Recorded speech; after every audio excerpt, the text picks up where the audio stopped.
খ্রিস্ট জন্মোৎসবকাল শুক্রবার।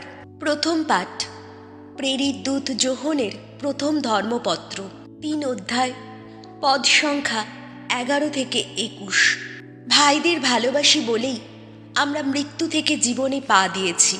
আমার স্নেহের সন্তানেরা, গোড়া থেকেই তোমরা যে বাণী শুনে এসেছ তা তো এই যে আমাদের পরস্পরকে ভালোবাসা উচিত।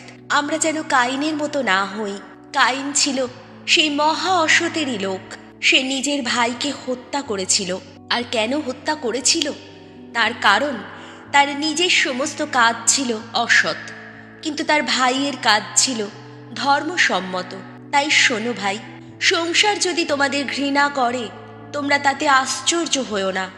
আমরা তো জানি আমরা মৃত্যু থেকে জীবনে উত্তীর্ণ হয়েছি, আর তা জানি কেননা আমরা এখন আমাদের ভাইদের ভালোবাসি।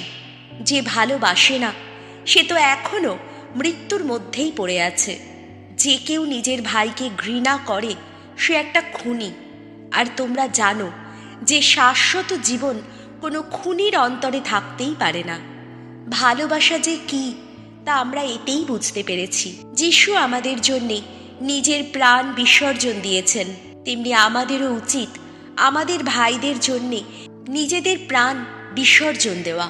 যার পার্থিব সম্পদ রয়েছে সে যদি তার ভাইকে অভাবগ্রস্ত দেখেও তার সামনে হৃদয়ের দ্বার বন্ধ করে দেয়, তাহলে ঈশ্বর প্রেম তার অন্তরে থাকবে কেমন করে? আমার স্নেহের সন্তানেরা, আমরা যেন পরস্পরকে ভালোবাসি, কথায় নয়, মুখেও নয়, বরং কাজে, আন্তরিকভাবে।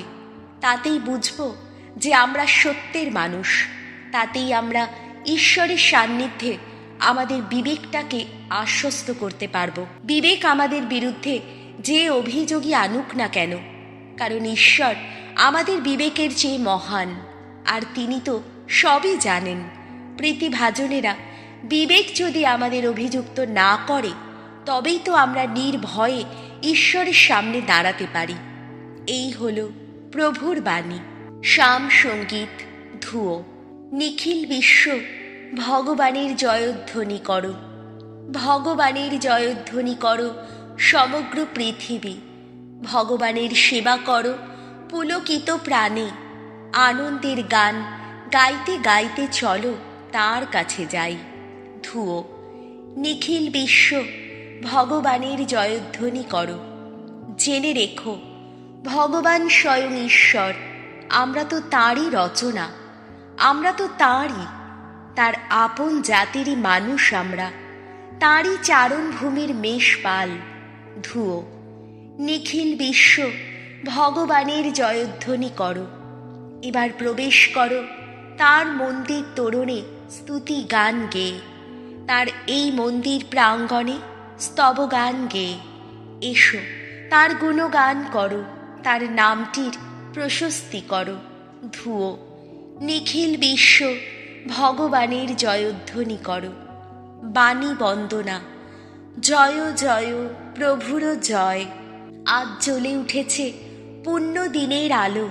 আজ সকল মানুষ প্রভুর নামে জয়ধ্বনি করো। আজ জগৎ জুড়ে দেখো বিকীর্ণ মহান একটি জ্যোতি। জয় জয় প্রভুর জয়। যোহন রচিত মঙ্গল সমাচার ১ অধ্যায়, পদ সংখ্যা ৪৩ থেকে ৫১। ঈশ্বরের পুত্র আপনি, আপনি ইসরায়েলের সেই রাজা। একদিন যিশু গালিলিয়ায় যাবেন বলে ঠিক করলেন। এখানেই ফিলিপের সঙ্গে তার প্রথম দেখা হয়। তিনি তাকে বললেন, তুমি আমার সঙ্গে চলো। এই ফিলিপ ছিলেন আন্দ্রেয় ও পিতরের মতোই বেথসাইদা শহরের লোক।